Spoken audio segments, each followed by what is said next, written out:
She was the most exquisite maid the planet of Aurorium had ever known.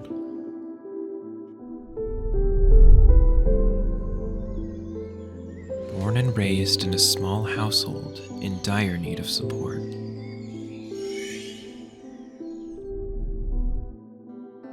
She took it upon herself to search for employment with the one thing she greatly excelled at,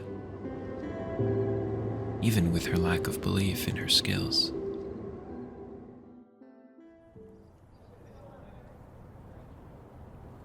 The kingdom she resided within was known for its monarchy.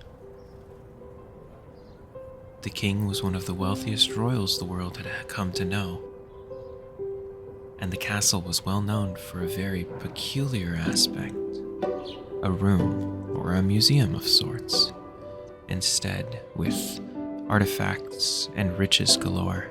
And for this particular reason, the royals were extremely wary of who they hired.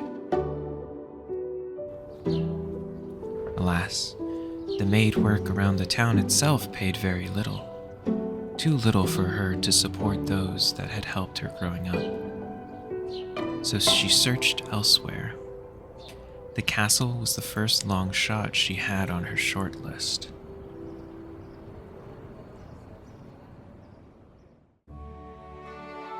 The royals took very little time to see her value and irreplaceable skill, so she was promptly hired and sent to the maid's quarters. The others weren't quite fond of her, as word of her extensive abilities had spread. It was more intimidating than anything else, but Connie couldn't help but feel that she was being watched at all times, that someone was preying on her downfall. Weeks passed and her work grew more and more draining. With such exquisite work on the smaller rooms, she was beginning to get assigned larger areas to cover without any aid, as others were busy prepping food that she'd have to clean up afterward. Of course, she never stopped. Her work only grew in quality as she took the tiniest of details into account, dusting the most petite figurine or using a toothbrush to scrub the tiles grout beneath her. It was all simple, fun even. But all simple things begin to grow in complication over time, and her work, complex as it already was often interrupted by a shiny-toothed, brown-eyed prince. The prince was infamous for his trickery. He was never malicious, but he constantly searched for something to cause trouble with. He never thought she'd mesh well with such a person as he, but that belief did not stand the test of time. Multiple times a day, she'd be interrupted by his mischievous grin as he tossed an apple into the air and caught it repeatedly, or polished a freshly received gift from another planet. Connie wasn't entirely sure of how the gifts came to be, but the kingdom she lived within had some odd connection with the space around them. She'd only heard of such planets from fairy tales told to her on soft tongues as a child. One day, the prince decided to be particularly daring while watching her clean one of the most important rooms of the castle.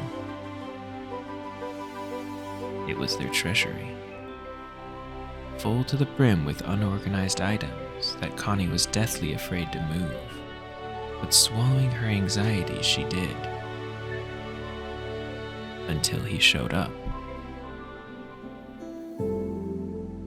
It's not wise for you to be here. I'm pretty nervous as it is. Come on. They don't really care about any of this. It's all for bragging rights, really.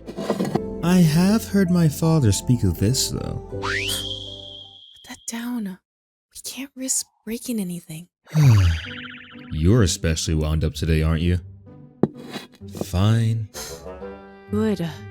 Now, it may be best if you head off so I can finish this myself.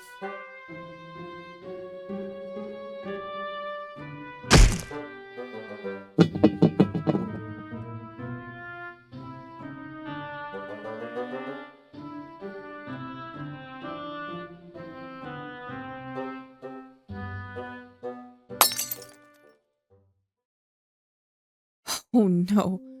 I told you to be careful, didn't I? I thought it was well placed. We can't tell my father. We must tell someone. We can't just hide the pieces. Then if anyone finds out... My entire future could be in jeopardy! Please.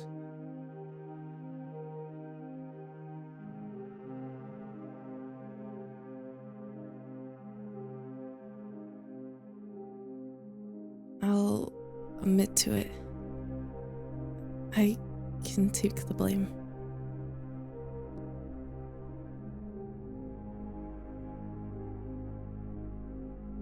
Connie, do you know what will happen to you?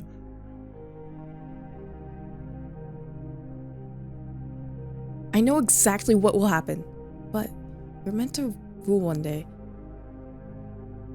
And I can't take that from this kingdom. You're gonna make a wonderful king someday. If I don't get to say that anytime in the future.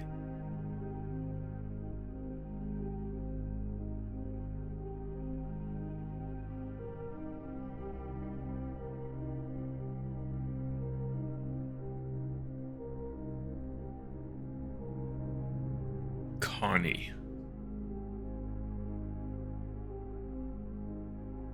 You have been valuable to us. All of us, especially my son. But I must punish you for your mistake. You'll be banished to another planet to live off the rest of your days. But due to your connection with my son, you may choose which.